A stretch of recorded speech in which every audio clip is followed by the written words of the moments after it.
On March 17th, AD 461, Christian missionary St. Patrick dies in Sall, Ireland, the location of his first church. But who was St. Patrick? And how did the shamrock become a symbol of St. Patrick's Day?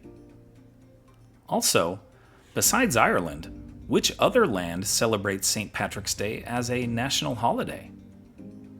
Additionally, where was the world's first St. Patrick's Day parade held? Much of what we know today about St. Patrick comes from his autobiographical work, Confessio. Patrick was born on the island of Britain at the end of the Roman period. He came from a wealthy Christian family with Roman citizenship. At age 16, Patrick was abducted from his family's villa by Irish pirates and was enslaved in Ireland, laboring primarily as a herdsman or shepherd. His Christian faith brought him comfort in this difficult circumstance. After 6 years in servitude, he had a dream where a voice told him to escape, which he did, and then made his way back to Britain and his family. In another dream, Patrick heard Irish voices pleading with him to return to their land. He heeded this vision and traveled back to Ireland as a Christian missionary. He spent the next 40 years converting thousands to the faith and building churches across the island. According to legend, St. Patrick used the shamrock to teach the Christian concept of the Trinity to the Irish people. This three-leaf clover has become a symbol of Ireland and St. Patrick's Day. Another legend has to do with snakes. Believers claim that St. Patrick drove these reptiles out of Ireland.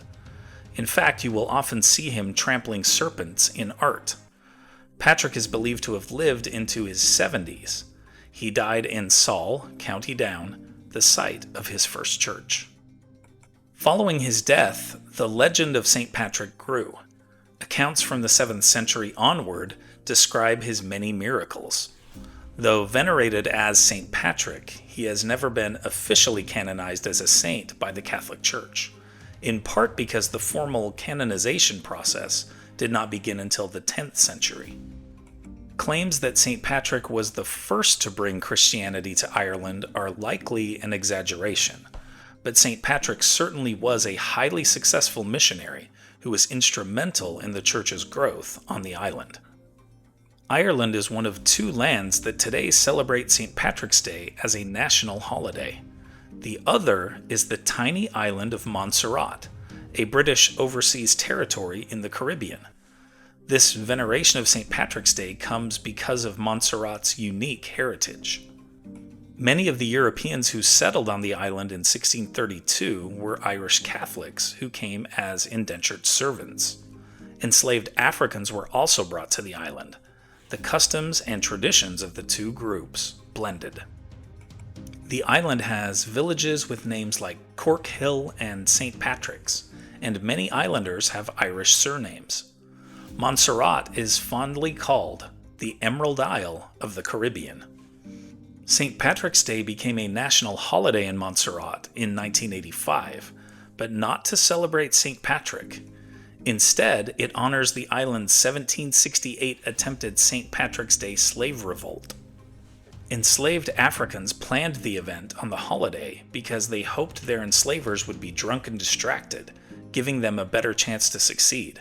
Although the planned rebellion was thwarted, it starts a movement in the region that results in the abolition of slavery in 1833. So, in Montserrat, St. Patrick's Day celebrates both the island's Irish culture and its people's fight for freedom. It seems especially fitting since St. Patrick himself escaped from slavery. There are many large St. Patrick's Day parades held all over the world today, including in Munich, Germany, in Singapore, in Sydney, Australia, in Buenos Aires, Argentina, and of course on the island of Montserrat and in Dublin, Ireland. These celebrations are often as much about Irish heritage and culture as they are about St. Patrick. The first documented St. Patrick's Day parade, however, did not take place in Ireland, but in what is now the United States.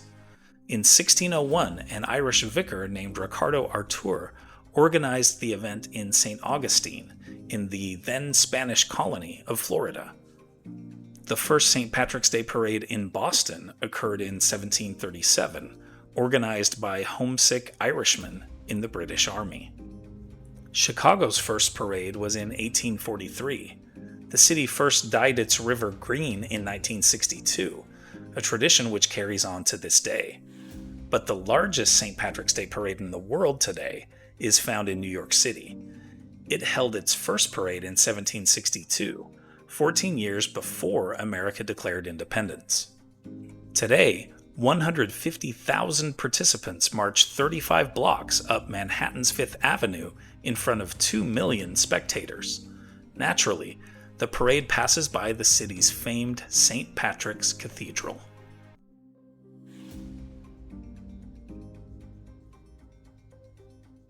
Here are other events that happened today in history.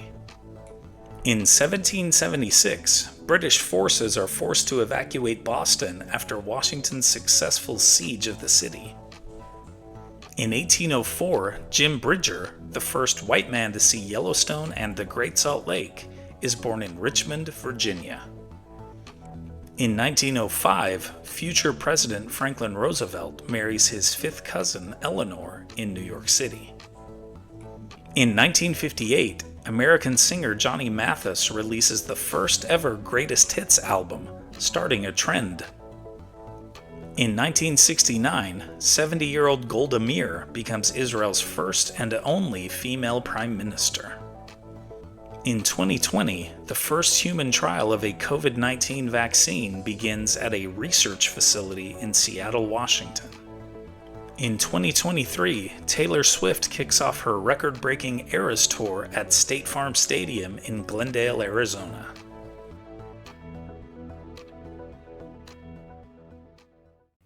And now it's time for our Today in History quiz.